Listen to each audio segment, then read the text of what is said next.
Hey guys, welcome to Academic Notebook. This is me Shubham Agarwal. और इस video के अंदर अपन आईबीपीएस पीओ मेंस के अंदर जो डिस्क्रिप्टिव का पोर्शन है 30 मिनट्स का, जिसमें अपने को दो क्वेश्चन सॉल्व करने होते हैं। मोस्टली एक ऐसे और एक लेटर आता है। अराउंड 400 वर्ड्स हमें 30 मिनट्स में लिखने होते हैं। उस पे मैं कोशिश करूंगा मैं अपने एक्सपीरियंसेस आपके साथ कंप्लीटली शेयर करूं और अपने एक्सपीरियंसेस के अकॉर्डिंग आपको कंप्लीट गाइडेंस मैं आपको दे पाऊं। तो अपन इस वीडियो में क्या क्या डिस्कस करने वाले हैं कि हमारा आइडियल टाइम डिस्ट्रीब्यूशन क्या होना चाहिए मेरे अकॉर्डिंग, और टाइपिंग प्रैक्टिस की कितनी रिक्वायरमेंट है, मतलब कितना टाइपिंग कितना मैटर करती है इस एग्जाम के अंदर आपकी typing skills. Apart from that, जब आप लेटर लिखते हैं और जब ऐसे लिखते हैं तो उसके लिए फॉर्मेट और कंटेंट और बॉडी ये सब क्या होनी चाहिए। ठीक है, तो स्टार्ट करते हैं सबसे पहले सबसे इंपॉर्टेंट पोर्शन के साथ कि टाइम डिस्ट्रीब्यूशन कैसे होना चाहिए, क्योंकि time distribution is the most crucial thing in this examination. हमें 30 मिनट्स के अंदर एक ऐसे लिखना है, एक लेटर लिखना है। अराउंड 400 वर्ड्स हमें लिखने हैं। उसमें भी आपके बेनिफिट, इसमें प्लस पॉइंट हमारे पास ये रहता है कि हमारे पास ऑप्शंस होते हैं। इट इज नॉट लाइक कि आपको एक टॉपिक दे दिया और आपको उसी टॉपिक पे लिखना है। You will have choices. तो आपको उन चॉइसेस में से पहले चूज करना है। चूज करने के बाद में आपको आपका कंटेंट लिखना है, और वो कंटेंट फॉर्मेट लिखना है, कंटेंट लिखना है। और अगर टाइम बचता है तो आप एक बार कर्सरी आई से स्पेलिंग्स वगैरह मैं कहूँगा चेक करने का कोशिश कर सकते हैं। तो मैं ये मानता हूँ कि हमें 10 मिनट के अंदर हमारा लेटर कंप्लीट करने की कोशिश करनी चाहिए। 8 से 10 मिनट के अंदर, 12 मिनट आप खींच के चलो, ठीक है। और 15 से 18 मिनट के अंदर हमें अपना ऐसे कंप्लीट लिखने की प्रैक्टिस करनी चाहिए, ठीक है। और बाकी जो 2 से 3 या 5 मिनट बचते हैं उसमें हम अब ये सोच सकते हैं कि कौन सा ऐसे या कौन सा लेटर हमें लिखना है। उसके अलावा जैसे अब मैंने एग्जाम दिया था, तो मेरी अगर मैं सीरियल का भी डिस्क्रिप्टिव लिखता हूँ तो मेरी हमेशा ये अप्रोच रहती है कि मैं पहले लेटर लिखता हूँ। मैं क्वेश्चंस दोनों देख लेता हूँ कि ऐसे में क्या क्या क्वेश्चंस है और लेटर में क्या क्या क्वेश्चंस है। लेटर लिखना कंपैरेटिवली इजी पड़ता है, ठीक है। इसलिए मैं हमेशा पहले लेटर लिखता हूँ। और लेटर लिखते हुए ज्यादा सोचना नहीं होता, क्योंकि बहुत सारा कंटेंट हमें क्वेश्चन में दिया हुआ होता है और हमें उसी को, उस क्वेश्चन वाले कंटेंट को अपनी लैंग्वेज में लिखना होता है। उसी में हमारे 100 and 150 वर्ड्स ऑलमोस्ट कंप्लीट हो जाते हैं, ठीक है। तो लेटर लिखना इजी लगता है हमेशा। तो मैं पहले लेटर लिखता था, और लेटर लिखने के ड्यूरेशन में ही मेरे को ऐसे के कंटेंट के बारे में मैं सोचता रहता था। तो that used to give me some extra time to fetch the content for my essay, ठीक है। तो अब इसमें टाइपिंग प्रैक्टिस कितना मैटर करती है। अगर आपका टाइपिंग से आप बिल्कुल भी आपका हाथ नहीं बैठा हुआ है, तो मैं कहूंगा कि आप पेपर या पेन पे प्रैक्टिस करने के बजाय लैपटॉप पे ही प्रैक्टिस करें। अगर लैपटॉप नहीं है तो आई विल सजेस्ट कि you can buy a keyboard and simply practise on writing on keyboard, कि आपको कैसे कंटेंट लिखना है। But it is very much recommended to practise your descriptive test on laptops only if you have them handy, ठीक है। क्योंकि कम time में हमें काफी लिखना होता है, तो उसके लिए आपकी टाइपिंग स्पीड थोड़ी अच्छी होनी चाहिए, ठीक है। अब हम आते हैं लेटर के फॉर्मेट पे। तो लेटर के फॉर्मेट के लिए एक कंप्लीट डेडिकेटेड वीडियो मैंने बना रखा है, जिसमें आपको फॉर्मल लेटर और इनफॉर्मल लेटर में क्या डिफरेंस होता है, उनका फॉर्मेट क्या होता है, और वो फॉर्मेट जैसा होता है वैसा क्यों होता है, उसका कारण। तो वो सारे कन्वेंशनल हमारा जो मेथड होता था, कन्वेंशनल फॉर्मेट होता था, और जो अभी न्यू फॉर्मेट है जो एक्चुअली में फॉलो करना चाहिए। और कई बार कंफ्यूजन हो जाता है कि यार कौन सा फॉर्मेट ठीक है। तो ये सारे डाउट्स आपके इस एक वीडियो को देखिए क्लियर हो जाएंगे। इसका लिंक की आई बटन में मैंने दिया है, और इस वीडियो के डिस्क्रिप्शन में भी मैं डाल दूंगा। तो आप वो वीडियो देख के अपने लेटर राइटिंग के फॉर्मेट से रिलेटेड सारे डाउट दूर कर सकते हैं। फिर भी कोई डाउट बचे तो you can comment under this video and I will try to answer your query, ठीक है। तो ये हो गई लेटर के फॉर्मेट की बात। अब लेटर की बॉडी, जैसे मैंने आपको पहले ही बताया कि मोस्ट ऑफ द कंटेंट हमें क्वेश्चन के अंदर ही मिल जाएगा, ठीक है। बात आती है कि चूज कौन सा लेटर हमें करना चाहिए। देखो, मैं ये बोलूंगा कि आप वो लेटर चूज करो जिसके बारे में आपको थोड़ा आइडिया हो, ठीक है। अब जैसे 2019 के अंदर जो मैंने लेटर लिखा था वो था हाई बीम के ऊपर, कि अगर आपको ऐसा लगता है कि कोई टॉपिक ऐसा है लेटर का, जैसे 3-4 ऑप्शंस हैं, तो मेरा कैच ये रहता है कि अगर कोई ऐसा टॉपिक है लेटर का जो कि हर कोई नहीं लिखेगा, which is a bit different, but you do know about that topic. So मैं कोई जनरल टॉपिक ना उठा के जिस टॉपिक के बारे में मेरे को पता है और जो थोड़ा हटके है, तो मैं वो टॉपिक लिखने को प्रेफरेंस देता हूँ।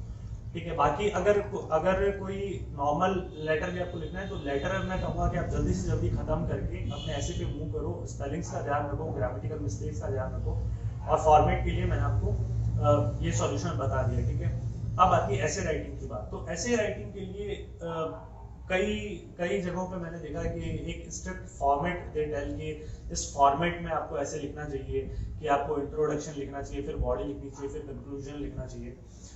आई बिलीव कि लेटर टू द पॉइंट लिखना चाहिए।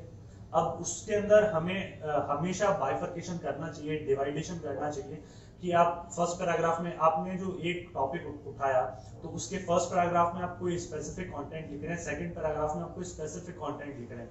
अब मैं ये नहीं मानता कि ये लिखना जरूरी है कि आप पहले इंट्रोडक्शन लिखें और फिर उसकी डिटेल लिखें और फिर कंक्लूजन लिखें, क्योंकि अब अगर मैं आपको टॉपिक्स बताऊं तो 2018 में जो टॉपिक आए, जैसे 2018 में लेटर का एक टॉपिक आया कि pros and cons of a NOTA while voting in an election.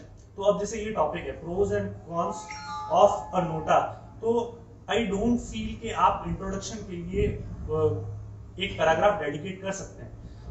Introduction में हम क्या लिख सकते हैं ज्यादा से ज्यादा कि नोटा क्या है, व्हाट इज नोटा। ठीक है, उसके बाद में आई विल सजेस्ट कि 2 पैराग्राफ लिखे जाएं। पहले पैराग्राफ में हम प्रोज लिख सकते हैं, सेकंड पैराग्राफ में हम कॉन्स लिख सकते हैं, और कंक्लूजन की कोई रिक्वायरमेंट नहीं होगी। बट ये सारी चीजें बहुत सब्जेक्टिव है। आप जिस तरीके से प्रिपरेशन करते हैं, आप जिस तरीके से अपना कंटेंट लिखने की प्रिपरेशन करते हो, वो बहुत ज्यादा मैटर करता है। तो मैं ये नहीं बोलूंगा कि आप सारे लेटर्स में इस तरीके से प्रिपरेशन करो कि आप इंट्रोडक्शन सोचो, फिर बॉडी सोचो, फिर कंक्लूजन सोचो। वहां पे आपके पास टाइम बहुत कम होगा और वर्ड लिमिट भी कोई बहुत ज्यादा नहीं है। 200 वर्ड्स के अंदर आप जो अगर कोई स्पेसिफिक क्वेश्चन पूछा हुआ तो उस स्पेसिफिक क्वेश्चन का ही आंसर लिख पाएंगे। और ऐसे के और टॉपिक्स हम देख लेते हैं जो पहले पूछे गए हैं, जैसे कि does India needs a universal health care system. This is a direct question, does India needs a universal health care system. तो अब यूनिवर्सल हेल्थ केयर सिस्टम पे ऐसे लिखने की रिक्वायरमेंट आई डोंट फील कोई है। आप सिंपल सा बता सकते हैं कि what is universal health care system and then you can write the requirements of universal healthcare systems in India। ठीक है, जैसे एक क्वेश्चन सीजीएल का डिस्क्रिप्टिव के अंदर एक ऐसे लिखने के लिए आया था कि एजुकेशन का ह्यूमन लाइफ पे क्या इम्पैक्ट पड़ता है। ठीक है, इस तरीके से क्वेश्चन था। तो many of my friends also wrote an essay on education and they were less to the line, too less to the point in the answer. But मैंने अपने आंसर में क्या लिखा था वहां पे, जैसे I am just giving an example कि जैसे क्वेश्चन आया what is the need of education system, sorry कि एजुकेशन सिस्टम का आदमी पे, एक ह्यूमन की लाइफ पे क्या इम्पैक्ट पड़ता है। तो how I bifurcated my paragraphs की मैंने पहले प्राइमरी एजुकेशन, फिर सेकेंडरी एजुकेशन, और फिर जो हम कॉलेज जाते हैं तो वो कॉलेज की एजुकेशन, और उससे पहले कि जब हम पैदा होते हैं और तभी से हमारी जो फैमिली में एक एजुकेशन होती है, वो ये 4 तरीके से 4 हमारी एजुकेशन को मैंने बाइफर्केट किया, और चारों के बारे में मैंने सिर्फ ये बताया कि इनका ह्यूमन लाइफ पे क्या इम्पैक्ट पड़ता है, कहाँ जरूरत होती है। ठीक है, तो मैं भी ये कहूंगा कि आप और इसमें मेरे को 67 मार्क्स मिले, विच इज आई फील कि that is a more than average score in CGL। और marking IBPS में भी I got 16 marks both the times following the same things। So that is my suggestion to you guys in this। I will not say कि आपको बहुत ज़्यादा practice पे time देना चाहिए। What I will say कि कंटेंट इकट्ठा करने के लिए आप ज़्यादा से ज़्यादा पढ़ो, आप बैंकिंग अवेयरनेस पढ़ ही रहे हो, उसके अलावा थोड़ा न्यूज़ देखते रहो, आपको नॉर्मल टर्म्स के बारे में थोड़ा पता हो, थोड़ी इन डेप्थ नॉलेज हो। अगर आप डाटा दे रहे हैं तो डेटा कोई भी गलत ना दें, कोई भी ऐसा फर्जी डेटा ना दें एग्जाम में। और course is always a good thing to write in the exam, but don't try to push it and end up wasting your time and writing an incomplete essay। So that's my suggestion कि आप course भी अगर आपको याद है तो आप लिखो, नहीं याद है तो कोई पुश करने की रिक्वायरमेंट नहीं कि नहीं कोड लिखना ही लिखना है। You just write the definition and write an answer that is to the point to the question। ठीक है। But it is a good thing to write codes, बट आप उसके लिए अपना टाइम वेस्ट बिल्कुल ना करें सोचने में ज्यादा, क्योंकि it's a game of time and writing. Okay, so that is something I wanted to tell you. और मैंने आई थिंक अभी भी कोई क्वेरी है इन सब चीज़ों से रिलेटेड तो आप पूछ सकते हैं, बट कंटेंट के लिए आई विल से कि आप ज़्यादा से ज़्यादा you read more and more and you read the news and थोड़ा बहुत आप लिखने की प्रैक्टिस, या फिर सीधे आई विल से लिखने के बजाय डायरेक्ट टाइपिंग करने की प्रैक्टिस करो। आई थिंक अगर 10-10 लेटर और ऐसे भी हम लिख लेते हैं डिफरेंट टॉपिक्स पे, तो that will be enough and you will be having an idea कि मेरे को कितना टाइम अपना ऐसे और कितना टाइम अपना लेटर लिखने में लग रहा है। और अगर आपको एक बार वो फेयर आइडिया लग जाता है, आपकी प्रैक्टिस हो जाती है, देन इट्स ऑल अबाउट कि आप एग्जाम सेंटर में बैठने के बाद उस टॉपिक पे कितना अच्छे से सोच पा रहे हैं, आपके दिमाग में क्या क्या कंटेंट आ रहा है और आप क्या क्या लिख पा रहे हैं, और उसको विद इन जो हमें हाफ आवर का टाइम मिला है उसमें लिख पा रहे हैं कि नहीं पा रहे हैं, क्योंकि 2 घंटे के बाद में हमें वो आधे घंटे के टाइम स्लॉट में लिखना होगा। दैट इज ऑल्सो थिंग, जब आप प्रैक्टिस करें तो पहले एक मीन्स का सेट लगा लें और उसके बाद में अपना डिस्क्रिप्टिव का पेपर लिखने बैठें, तो उससे आपको थोड़ा और रियल टाइम फील आएगी एग्जाम की। ठीक है guys, that's all from my side. I think video भी काफी लंबा हो गया होगा, तो all the best for your exam और let me know if you need anything else from my end. Bye bye.